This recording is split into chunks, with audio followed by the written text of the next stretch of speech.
Įsivaizduokite kaimelį, pasislėpusi giliai slėnyje, kurio gyvybės šaltinis krištolo skaidrumo kalnų upelis. Kartų kartoms Eldorijos žmonės priklausė nuo šio vandens viskam – gėrimui, ūkininkavimui, savo mažos, gyvybingos bendruomenės palaikymui.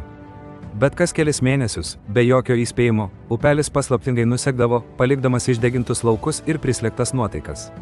Tai buvo vilties nepaliekantis ciklas, kurio jie negalėjo nutraukti.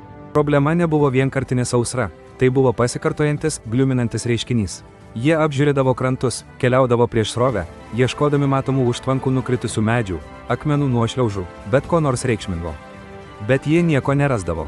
Jų pirmieji bandymai buvo paprasti, kaimiečiai pašalindavo smulkias šiukšles, tikėdamiesi, kad tai ir bus viskas. Kai tai nepadėjo, nevilties apimti, jie ėmėsi sudėtingesnių idėjų. Bandė statyti mažas, laikinas užtvankas, kad padidintų vandens slėgį, tikėdami, kad paslėptas kamštis galiausiai pasiduos. Bet kiekvieną kartą upelis tik truputį ilgiau sruvendavo, o po to vėl sulėtėdavo iki savo erzinančio slinkimo, palikdamas visus nusivylusius ir sutrikusius dėl nematomos jėgos, kuri veikė. Bėgant metams ir problemai stiprėjant, kaimo seniūnai nusprendė ieškoti pagalbos iš šalies. Jie kreipėsi į labai gerbiamus inžinierius ir aplinkosaugos mokslininkus iš triukšmingo miesto. Šie ekspertai atvyko su įspūdingu įrankių arsenalu – sonaro įranga, pažangiais žemėlapių sudarimo dronais, net geologiniais tyrimo prietaisais. Jie savaitės praleido tyrinėdami vietovę, analizuodami dirvožemio mėginius ir naršydami senovinius žemėlapius. Jų teorijos buvo išsamios, apimančios nuo subtilių požeminių poslinkių iki retų vandens augalų peraugimų ar net neatrastų mineralų telkinių, trikdančių srautą. Jų siūlomi sprendimai buvo lygiai tokie pat grandioziniai ir brangūs – upelio atkarpų nukreipimas sunkiąją techniką, sudėtingų filtravimo sistemų įrengimas ar net bandomasis tam tikrų upės dugno dalių sprogdinimas. Kaimiečiai stebėjo, kupini vilties, bet ir atsargumo, kaip buvo įgyvendinamas kiekvienas sudėtingas planas. Tačiau nepaisant pažangių technologijų, didelių išlaidų ir puikių protų, upelis tęsė savo nenuspėjamą įprotį. Kiekviena sudėtinga intervencija suteikdavo tik laikiną palengvėjimą, jei išvis, kol vandens srautas neišvengiamai vėl sumažėdavo. Kaimo viltis ėmė blėsti, pakeista pavargusių susiteikimu, kad jų problema tiesiog per daug sudėtinga, kad ją būtų galima išspręsti. Tarp visų šių aukštųjų technologijų analizių ir įmantrių planų, gyveno pagyvenusi moteris vardu Elara. Ji nebuvo inžinierė ar mokslininkė, ji buvo tiesiog stebėtoja. Kiekvieną dieną Elara sėdėdavo prie upelio, ne tam, kad analizuotų ar keltų hipotezes, bet tiesiog stebėtų, klausytųsi ir mokytųsi jo ritmų. Ji pastebėjo modelį, kurio neįvertino joks ekspertas. Kiekvieną kartą, kai upelis pradėdavo lėtėti, ji pamatydavo tam tikrą ryškiai mėlynų paukščių rūšį vietinių vadinamus upelio šokėjais, besibūriuojančius didesniais kiekiais prie specifinio, sekliojo vingio. Ekspertai atmetė šiuos paukščius kaip paprastą laukinę gamtą, nereikšmingą inžineriniam iššūkiui.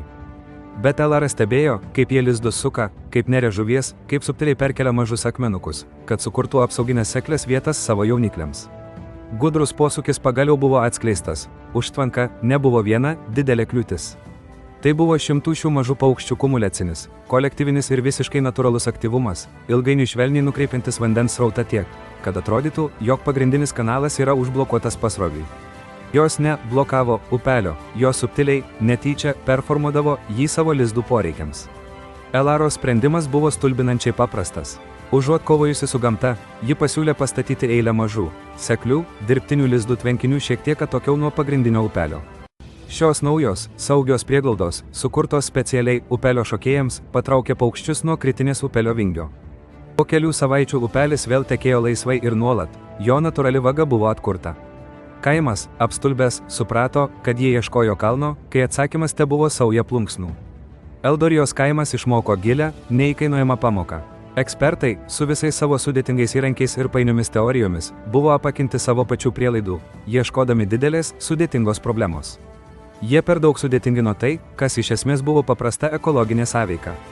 Elaros kantrus, nuolankus stebėjimas, laisvas nuo pažangių žinių šališkumo, prasiskverbė pro visą triukšmą. Tai įrodė, kad kartais atkakliosios problemos visai nėra sudėtingos, jos yra tiesiog paprastos tiesos, užgožtos mūsų polinkio per daug galvoti ir sudėtinginti.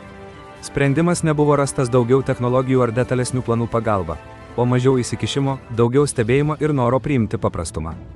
Ši Eldorijos ir Elaros istorija primena, kad aiškumas dažnai ateina atsitraukus ir supaprastinus.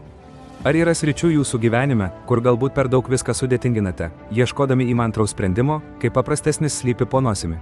Jei Elaros kelionė jums patiko, paspauskite patinka. Pasidalykite savo istorijomis apie paprastus sprendimus iš pažiūros sudėtingoms problemoms komentaruose žemiau. Ir nepamirškite prenumeruoti Lithuanian Repo, kad gautumėte daugiau įkvepiančių pasakojimų, kurie skatina jūs mąstyti kitaip ir priimti paprastumo galią.